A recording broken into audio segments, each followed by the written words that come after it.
Hi there, welcome back to the ERS Fast Start video training series. This video is going to cover documents. So let's get started by clicking into Admin, Documents, General Documents. Now the main documents we need to concern ourselves with here are everything from Receipt Bottom through Thank You Page. Receipt and Receipt Bottom both are the receipt document that your customers receive automatically via email when they place an order. Contract and Contract Pages 1 and 2 are your rental agreement contract document that your customer will be expected to read and sign. There will be a link in the receipt document for your customers to open up that contract so that they can read and sign it. And you can also pull up the contract in our mobile app. And we'll cover the mobile app in more detail in our routing video. Quote is just that. It's the quote document your customers will receive when you send them a quote. Again, a quote will not reserve the inventory and it will not finalize the order. But there's a link in the quote email that your customers will receive that they can click on to go ahead and pay their deposit and finalize the order. And quick quote is similar, but a little bit more stripped down because all that's required for a quick quote is the customer's first name and an email address. And by the way, the quick quote is a super handy feature. It allows you to send your customer a quote with just a few clicks, so if somebody calls you asking about your prices or whatever, you can follow up in a matter of seconds. We'll cover quick quoting in more detail in a subsequent tutorial. Site footer is text that gets appended to the footer on your website. And Thank You Page is the text that displays on the web page that your customers see after they've submitted their orders. Alright, so let's start with receipt. The receipt document is always a good one to start with because it's loaded with merge fields. And this can help you get familiar with the format and function of those merge fields. So I encourage you to edit these documents as you see fit, and just remember that many of the merge fields are fairly self-explanatory, like customer first name and customer last name, for example. But with some of the other ones, it might be a little bit harder to figure out what they do. That's why with merge fields, my rule of thumb is, when in doubt, leave it alone and check in with the tech support department. And the knowledge base article about merge fields is very thorough and helpful. Alright, so let's customize this document a little bit more. I'm going to start with a note to the customer. I'm also going to reformat some of this text up here a little bit. And I'm also going to rearrange and customize these fields a bit. Alright, I like how this looks. I'm going to go ahead and submit. So the best way to see the edits we've made is to click into Scheduling, click into a test order, click here to Pay, make a small payment, and Submit and Send Receipt. And we can check our email to see the updated document. So let's make some edits to our quote document. So I'm going to make some edits to this document in much the same way that I did to the receipt. Again, I'm rearranging things, customizing, and adding my own personal touches. And I'm also going to add a table so that I can put an image to the right of the customer and order information. So I'm going to go up here to insert an image. I'm going to resize it a bit. And I'm going to click here to make it a clickable link. And I want this link to open in a new browser tab, so I'm checking there, and I'm going to go ahead and insert it. And now our image is a clickable link. And I'm going to add a little note, and I think this is good for now. And we can keep checking the edits that we're making on our quote documents in much the same way that we did with our receipt document. You just go back into Scheduling and switch from Active All to Sent Quotes.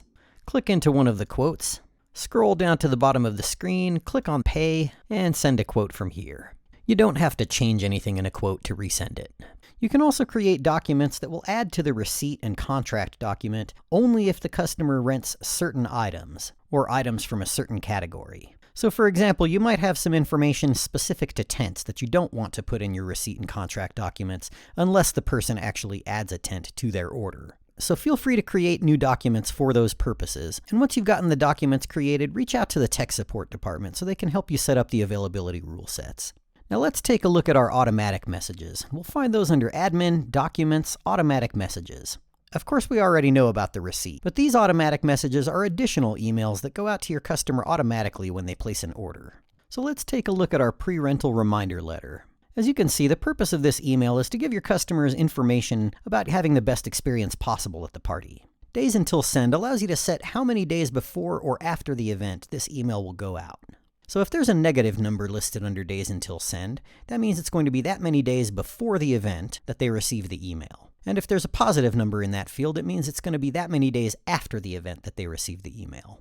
Rules uses availability rule sets to limit the scope of these messages. For For example, you can create a marketing-oriented email that will only be sent to customers if they haven't ordered for X number of days. So if someone ordered from you and you'd like to send them a promotional email, maybe with a small coupon in there or something like that, you could create an availability rule set that would send the message only after 90 days of no orders.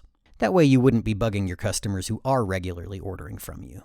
So think of those conditional kinds of messages you might want to send out only under certain circumstances. Feel free to create those messages and then reach out to the tech support department for help setting up your availability rule sets.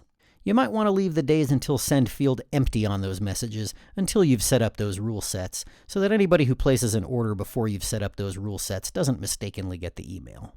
Send only to allows you to send it only to people with certain email addresses. One common example of how that feature is used is if you have multiple contacts within a certain company, and you create an automatic message that you only want to go to people who work for that company, you can put all of the email addresses for your contacts in the send only to field here so that only they receive that email.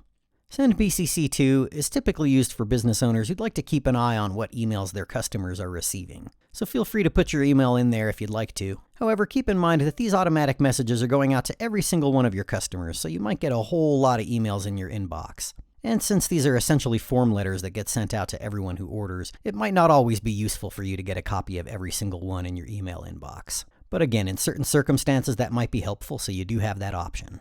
So you can edit these as you like, you can delete them if you don't like some of them, you can add new ones, this is really up to you. However, also keep in mind that the ERS system does have special functionality for surveys. We can get a glimpse of that if we click into Survey Letter. So if we scroll down, we can see the link that your customers can click on to take the survey. So you can edit the text of this document as normal, but don't edit that link. That link is going to send people to a page where they can answer the questions on your survey. And you can edit the survey questions by clicking on Admin, Documents, Setup Surveys. So you can click into the survey to edit the questions and answers. If you leave that answer field blank, it's going to give your customer a blank text field that they can go ahead and write into.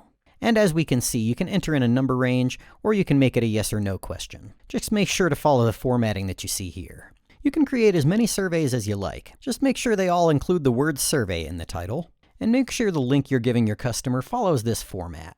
You can see that the very last word in the link is the exact name of the survey document. So if you create a new survey and you call it, for example, Survey 1, all one word, you would just copy that link and replace survey with Survey 1. And once you've gotten some survey answers, you can go into Reports and scroll down to Customer Reports Survey Answers to see how your customers have been answering those questions. If you have multiple surveys, you can choose which one to get the data from in here. And you can use this button to download the data via CSV to put into your spreadsheet programs. Now the ERS system also allows you to send templated emails with one click. So let's click into Admin, Documents, Email Templates for Marketing to look at those. So as we can see, our interface here is pretty similar to our other emails. We don't have to worry about availability rule sets because these are not automatic messages. We're choosing who to send these to. So I encourage you to think about what kinds of emails you frequently find yourself sending to your customers.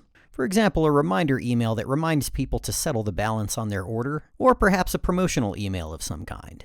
The reminder for people to settle up the balance on their order would probably go best under email templates for events. And the promotional one would probably go best under email templates for marketing.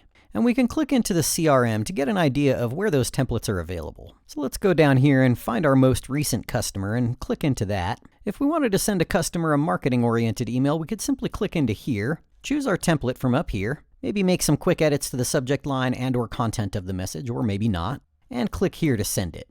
These templates are coming from email templates for marketing. And if we wanted to send the customer an email that was related to an order, we would click on their email address from the order. And the interface is the same, but the templates come from email templates for events.